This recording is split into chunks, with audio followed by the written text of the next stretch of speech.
Estamos transitando la semana de lucha contra la muerte súbita. Sí. Y es un buen motivo para involucrarse, para conocer, sobre todo conocer este fenómeno que se puede evitar. Se puede evitar, es la pregunta también, se puede prevenir. Bueno, es importantísimo la reanimación cardiopulmonar, el RCP, que muchos no conocemos como deberíamos hacerlo. Bueno, es interesante y para esto quiero invitar al doctor Alejandro Estrada, que es cardiólogo, que es electrofisiólogo del Hospital Privado Universitario de Córdoba, que se ha involucrado mucho el hospital en esta semana con distintas acciones y actividades. Alejandra, ¿cómo estás? Buen día. Hola Mercedes, hola Bienvenido. equipo, ¿cómo les va? Muchas gracias por la comunicación. Bienvenido, un placer, muchísimas gracias a vos. Estás ahí en pleno consultorio y horario de trabajo y accediste a este ratito para contarnos de qué manera el Hospital Privado se ha involucrado en esta semana, Alejandro. Mira, nosotros todos los hospitales y las asociaciones, yo formo parte de la Sociedad Argentina de Cardiología y todas las asociaciones nos ocupamos de esta semana tratar de tomar conciencia sobre la muerte súbita. Trabajamos día a día con esto, Claro.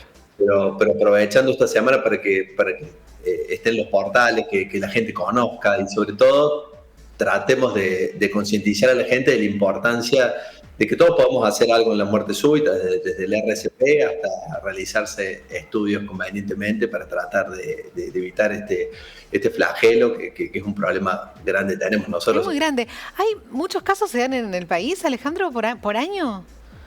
Sí, realmente, digamos, se dice que en la Argentina nosotros tenemos una muerte súbita cada 15 minutos.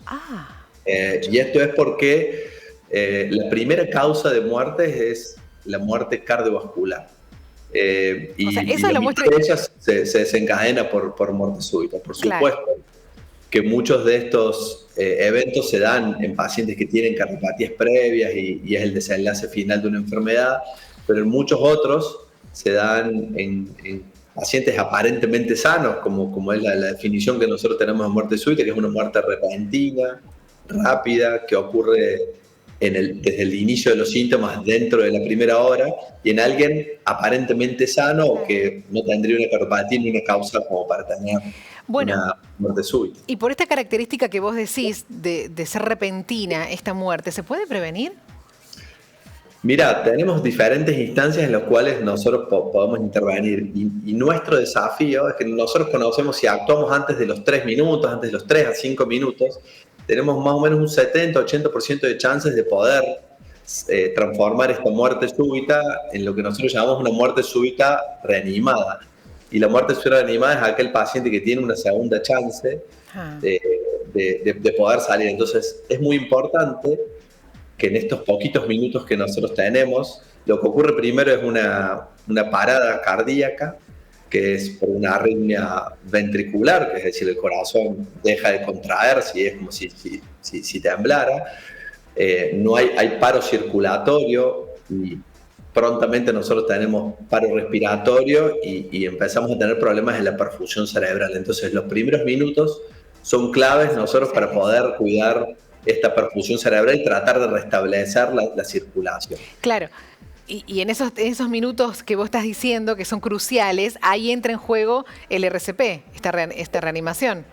Exactamente, lo que nosotros tenemos que hacer es iniciar maniobras de reanimación. Siempre está todos pensamos en hacer una respiración boca a boca al paciente, ¿no? De ninguna manera, lo más importante de todos acá es hacer reanimación cardiopulmonar, hacer masaje cardíaco, que se hacen unas 100 compresiones por minuto, tratando de comprimir más o menos unos 4 o 5 centímetros del tórax del paciente. Pero lo primero que tenemos que hacer es pedir ayuda para que llamen a un servicio de emergencia.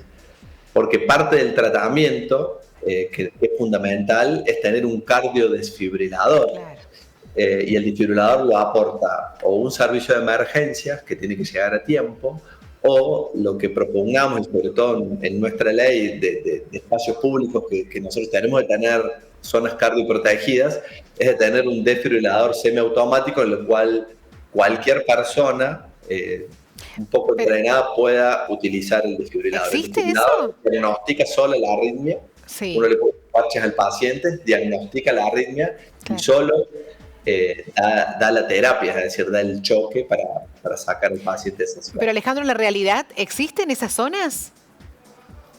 Mira, hubo un decreto del 2019 y la ley la tuvimos a partir de la reglamentación a partir del 2022, pero es cada jurisdicción la que tiene que implementarlo y esto nos va a llevar bastante tiempo. En realidad nosotros tenemos zonas cardioprotegidas, hay zonas, por ejemplo, los aeropuertos son zonas cardioprotegidas, el subte en Buenos Aires, pero hay zonas en las cuales si nosotros tenemos más de 1000 personas por día de circulación en un lugar, debería haber un cardiofibrilador. Debería haber más, claro. Por ejemplo, son zonas de riesgo que digamos, nosotros deberíamos tener y todos deberían saber utilizarlo. Por eso que es importante que desde la escuela nosotros sepamos, y no es un aprendizaje único, no es una cuestión continua de práctica que esté bien internalizada en la sociedad. Todavía no, fíjate que cómo cuesta. Bueno, yo te decía en la introducción, el RCP, mira que se están dando cursos continuamente desde los municipios, de los hospitales y clínicas, y nos cuesta, ¿viste? Uno, hasta que uno lo necesita, no se acuerda la importancia de saber. Y mirá lo que estás diciendo vos, que es fundamental conocer, porque en esos primeros minutos se puede salvar la vida. Totalmente. Y cuando nosotros en nuestro hospital sacamos el corto de difusión, digamos, de la muerte súbita, contaba con un caso clínico. Y es un caso clínico de un paciente que tuvo un infarto y a raíz de ese infarto tuvo una arritmia ventricular severa, perdió el conocimiento, tuvo una parada cardíaca. Y fueron sus compañeros los que a través de la reanimación cardiopulmonar lo salvaron. Y ustedes lo ven ahí, ese es un paciente que después tiene una vida súper normal, es decir, uno no tiene que imaginarse gente enferma. Pasó esta semana con el futbolista que lamentablemente terminó falleciendo, el futbolista uruguayo, en Brasil, en la Copa Libertadores. Digamos, hay un montón de situaciones en las cuales nosotros tenemos que actuar, podemos actuar y podemos salvar vidas, y es gente que después sigue haciendo su vida normal. Después nosotros nos arreglaremos y trataremos de valorar al paciente, porque una vez que ha tenido un evento de estos lo puede repetir. Entonces tendremos que valorar si necesita un cardiofibrilador, si necesita, de forma multidisciplinaria nosotros valoramos a estos pacientes y vemos si hay que estudiar a la familia.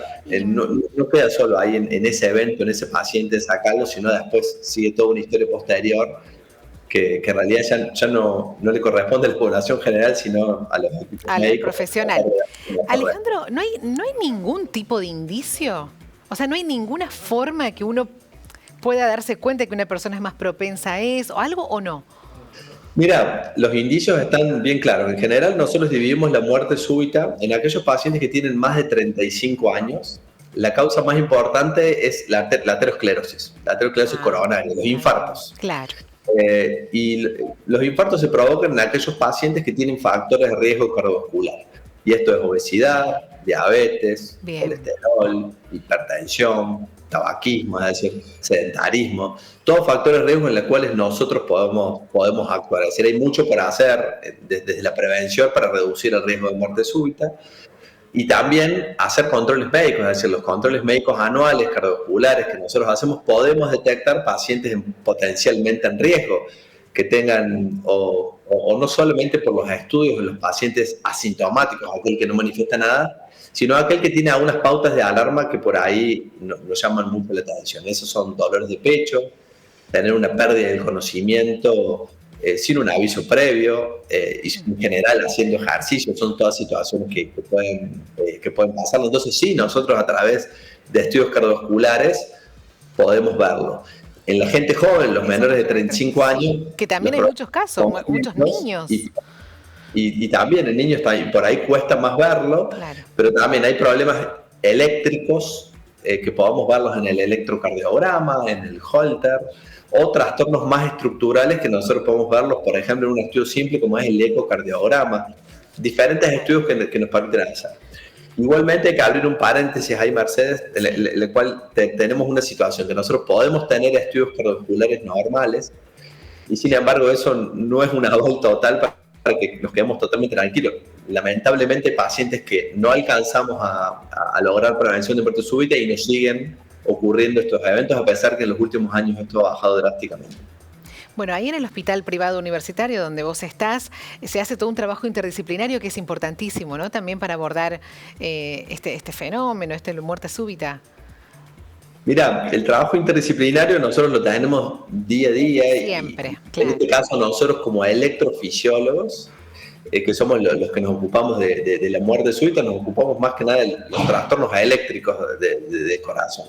Pero a la vez trabajamos coordinados con los colegas que son los hemodinamistas, que son los que se encargan, por ejemplo, de tratar un infarto, de poder abrir una arteria con angioplastia, los cirujanos cardiovasculares, los cardiólogos que hacen clínicos, los que hacen imágenes cardíacas, que hacen insuficiencia cardíaca, es decir, el abordaje es multidisciplinario y se ha metido incluso ahora la genética para tratar de detectar sobre todo a aquellos pacientes jóvenes o familiares de pacientes jóvenes que han tenido una muerte súbita, que eso es lo que tenemos que tratar de detectar, para tratar de ver si, en qué riesgo están y si tenemos que tomar alguna medida preventiva, que la medida preventiva básicamente es poner o no poner un cardiofibrilador, dar medicación, restringir ciertas actividades. Bueno, en eso se trata de discutir caso a caso. Claro, de cada caso en particular. Y lo vamos viendo en equipo, por supuesto.